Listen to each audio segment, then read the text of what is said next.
Selamat pagi anak-anak ibu, apa kabarnya? Nah, semoga kalian tetap sehat, tetap semangat untuk belajar di rumah ya. Nah, hari ini ibu mau membawakan materi tentang kesehatan juga. Nah, ini tentang makanan yang penting untuk kesehatan. Nah, kemarin kalian sudah membaca buku tentang ini ya, makanan penting untuk kesehatan, judulnya itu di pembelajaran 3 subtema 2 tema 1 ya. Nah, kamu sudah membacanya, makanan-makanan apa saja yang mengandung karbohidrat, mengandung protein, mengandung vitamin, lemak, dan juga air dan mineral yang tentu sangat penting untuk kesehatan kita. Nah, hari ini ibu mau menjelaskan kegunaan dari semuanya itu. Nah, yang pertama itu ada karbohidrat. Makanan yang mengandung karbohidrat yaitu ada contohnya itu nasi, jagung, ubi, kentang. Kegunaannya apa? Kegunaannya itu sumber energi utama bagi tubuh. Artinya, makanan itu bisa memberikan energi untuk tubuh kita, iya kan? Nah, kenapa orang tua kalian menyuruh kalian harus makan dulu, harus sarapan dulu sebelum pergi ke sekolah, sebelum beraktivitas?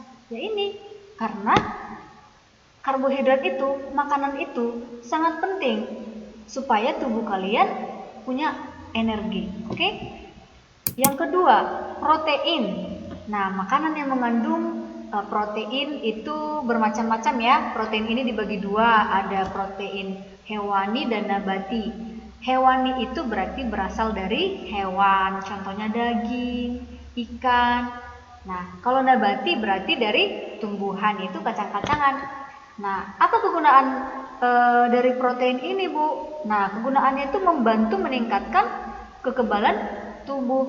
Masih banyak lagi ya sebenarnya manfaatnya. Yang ketiga ada lemak. Lemak itu bukan berarti nggak penting, ya. Nah, lemak itu penting untuk melindungi tubuh kita, mengatur suhu tubuh kita. Oke, melindungi kita dari hawa yang sangat panas dan juga dingin.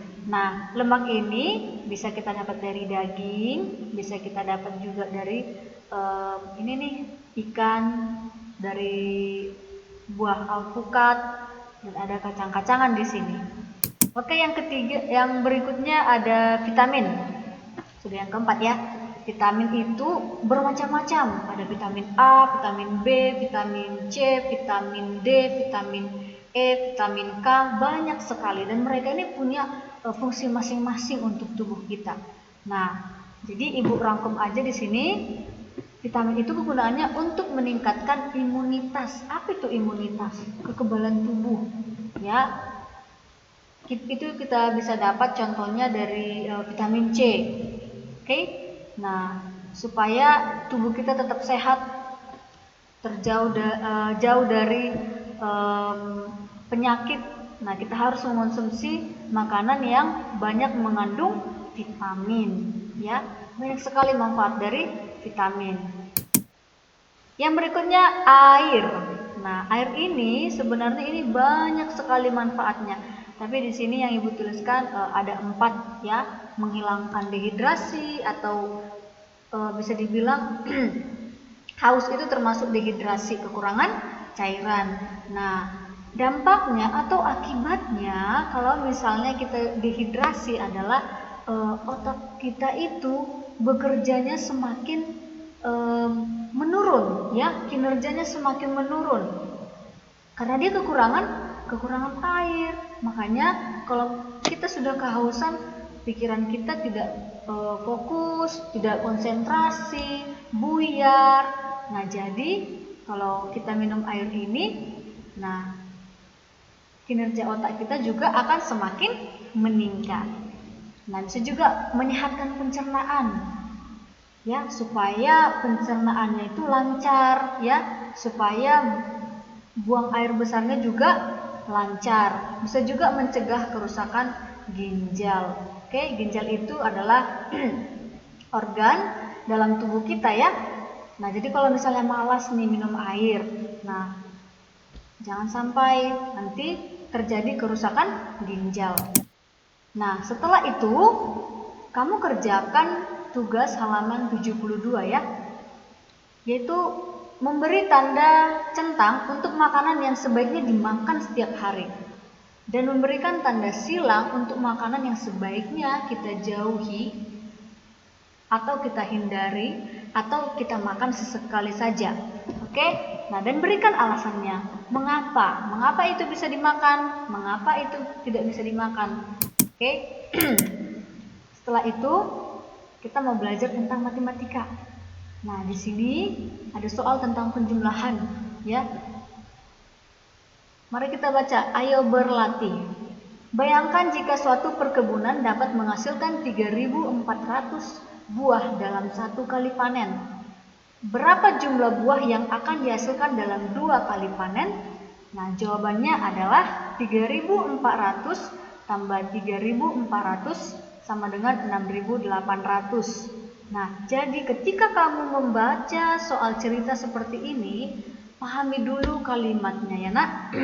Jadi kita disuruh ngapain nih? Bayangkan, berarti kita bayangkan jika suatu perkebunan dapat menghasilkan 3.400 sekali panen. Yang dia tanya berapa kali? 2 kali panen, berarti 3.400 ditambah 3.400 menjadi 6.800. Oke, nah setelah itu nanti kamu kerjakan soal di bawah ini yang A dan B. Tapi sebelumnya ibu mau kasih contoh soal lagi supaya makin paham, ya kan? Nah, ini contohnya. Pada hari Sabtu, jumlah pengunjung kebun binatang sebanyak 2.345. Kemudian jumlah pengunjung pada hari Minggu 5.435 orang. Berapakah jumlah? Jadi kalau berapakah jumlah katanya berarti kita harus menjumlah dalam 2 hari tersebut. Nah, kita jumlahkan 2.345 ditambah 5.835. Nah, kalau menjumlahkan itu dimulai dari mana? Apakah dari ribuan, kemudian ke satuan, atau satuan ke ribuan? Ya, kita harus mulai dari satuan dulu. Nah, kita jumlahkan 5 ditambah 5, 10. Kita tulis satuannya di sini 0, satunya atau puluhannya kita tulis di atas, yang di posisi si puluhan. 1 ditambah 4, 5. Tambah 3, 8. Oke, 3 ditambah 8, 11. 1 di sini satuannya, kemudian yang puluhannya 1 di posisi si ribuan. Oke, 1 ditambah 2, 3. 3 tambah 5, 8. Jadi hasilnya 8.180. Oke. Jadi Ibu harap anak-anak Ibu sudah paham dan kerjakan soal yang Ibu berikan ya, yang ada di buku, 2 soal dan juga soal yang sebelumnya yaitu tentang makanan yang bergizi. Oke, sampai di sini pelajaran hari ini. Ibu ucapkan terima kasih, selamat pagi dan tetap semangat.